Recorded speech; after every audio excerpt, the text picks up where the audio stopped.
All right, Bradley. Yes. Bradley, where'd you grow up? Where are you from originally? Bakersfield, California. I spent most of my life out there. So, I mean, other than that, I moved around a lot. I want to say Big Bear, Victorville, all that good stuff.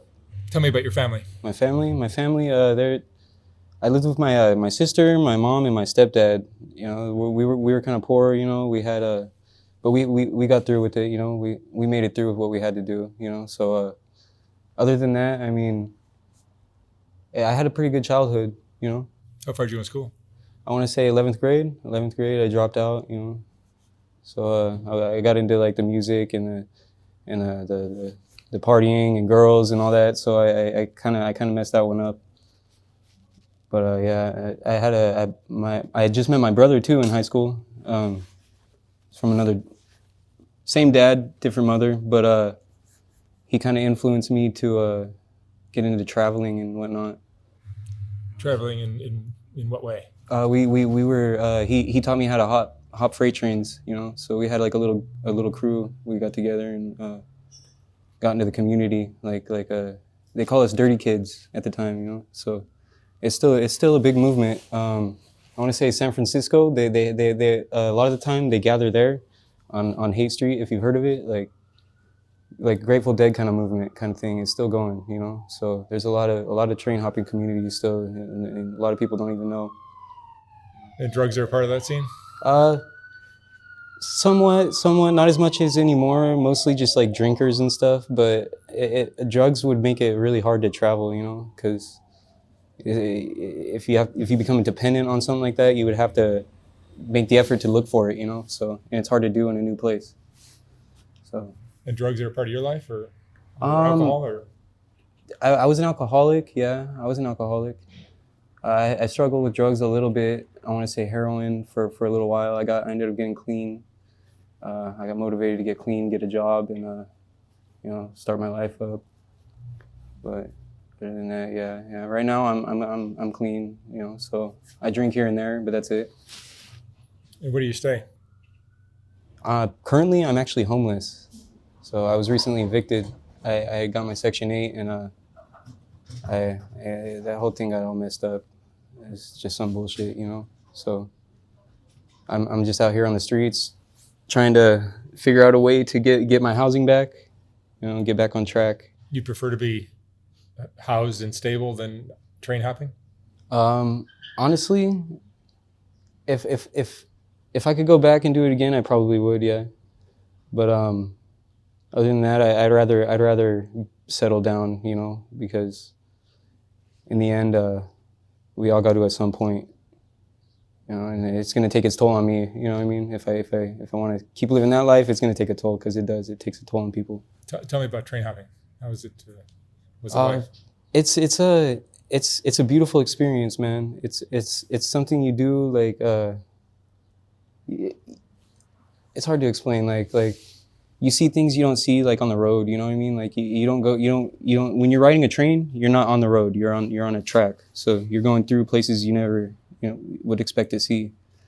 On top of that, it's a freight train too. So it's really an interesting experience with the wind hitting your face and the screeching of the rails and all that. I miss it, man. But it's definitely, it has its times where it's a rush, like an intense rush, because if it's such a risk. If the train doesn't kill you, the environment will kill you. If the environment doesn't kill you, the rail yard police will kill you. If the rail yard police doesn't kill you, it's always something, man. It's definitely, if you don't know what you're doing, then you could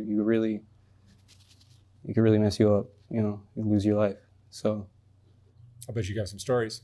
oh, I do, man. Tell me what you've experienced doing that. Uh, so train hopping, you see things, like, because you're going to so many places you don't know, and you're doing so many things, and like so much can happen, like I've seen things that uh like to see somebody like lose their life, especially somebody that you share a bond with, even though you haven't known them for too long, they still make an impact on you enough to you remember their face. So long story short, like it can be pretty brutal, especially out there, because the things that do happen, it gets real, you know, like it gets really real. So I was with my buddy Keenan. We were with my brother was with us, but we were riding what's called the intermodal double stack. Okay, those go the fastest. So we were trying to get northeast as fast as we could. All I know is it was raining. It was raining one night. I had Keenan next to me, and you pair up on each carts because there's only enough for two. And he was next to me, and it was like, I want to say midnight, raining, pouring rain, and you always have a bottle of whiskey on a train, no matter what. We always had our bottles of whiskey. So we were pretty smashed, you know. Long story short, he stood up to take a piss, and you know, the rain and the metal, and he couldn't hear me, sit down, dude, sit down. He wouldn't, you know, he wasn't processing anything. He was just drunk, you know. He had to do his thing, but he ended up slipping. And I remember he slipped, he hit his head. I tried to grab him, and I felt my fingers like graze his jacket, you know, as he fell. And I figured, man, maybe he's all right. Maybe he's all right, you know, like he probably just rolled out of it. He's good, you know. And when I go to check, you know, see what happened, all I know is like his legs, like his lower half he landed on the track. His upper body was under the train, you know, and then his legs, he got cut in half basically. And like that's something that when you see something like that happen, it's you can't really process it, you know. You can't process it right then and there. I was frozen, man, you know. I couldn't sleep for a while either, to see something like that happen to my friend, you know. And yeah, for them to have to recover him and to tell his mother, you know, hey, your son died. He got, you know, into a horrible accident. He got cut in half. It's just the worst thing to tell somebody, you know, who has a child. It's not right, man. You know, it definitely takes its toll. Like I said, it takes a huge toll.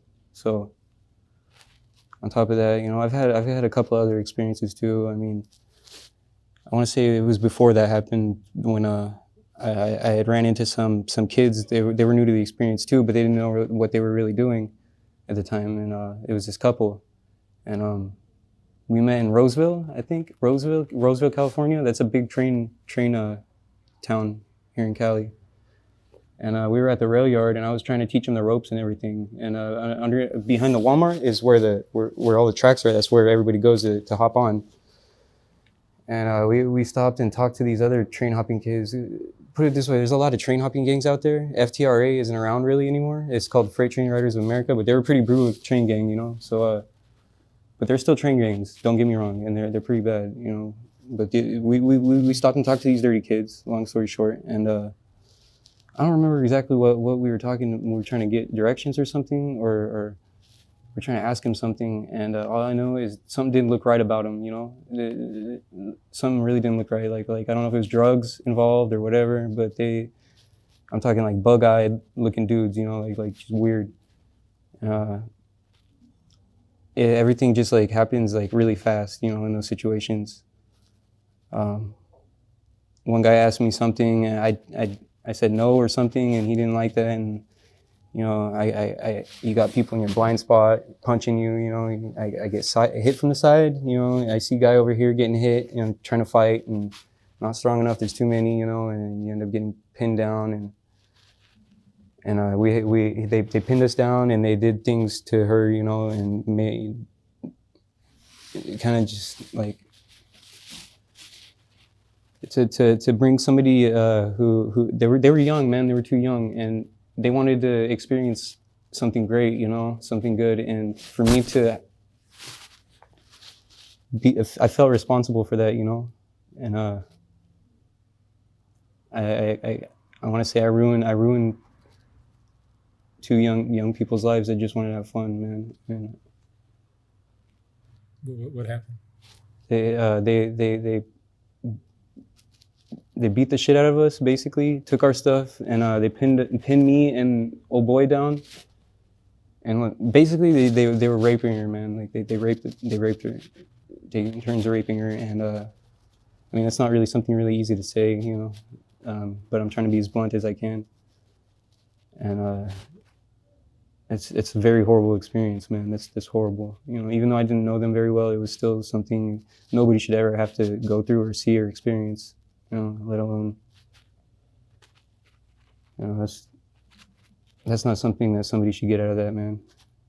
It's really hard out there, dude. Especially in the train hopping community, man, because anything can happen at any time.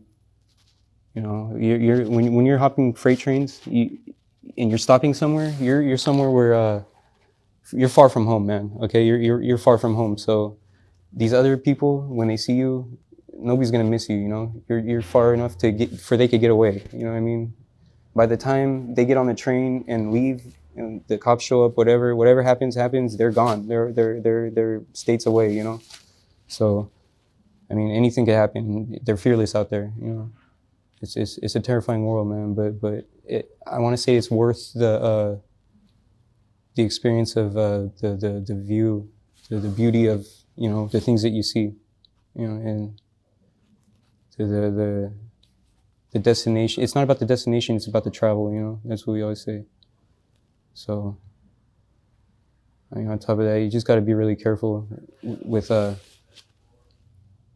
if you don't know what you're doing, you have to find somebody who knows what they're doing, who is very experienced, and follow everything they say. Don't argue. Don't get on the train while it's moving. This, that, blah, blah, blah, and you'll be fine. But there's this Asian kid for example, there was this Asian kid that was with us, and he wasn't listening to a damn word we were saying, man. Like we'd tell him, "Hey, don't do that," And he would just, "Oh, I know what I'm doing. Long story short, it's always when they're got to go to the bathroom, man. They fuck up, man. But he had to take a shit, and the train had stopped. So there's this thing called slack action. When the train stops, all the carts are catching up. Boom, boom, boom, boom, boom, boom. So the knuckle between the train is going like this. This kid stepped between the knuckle like that.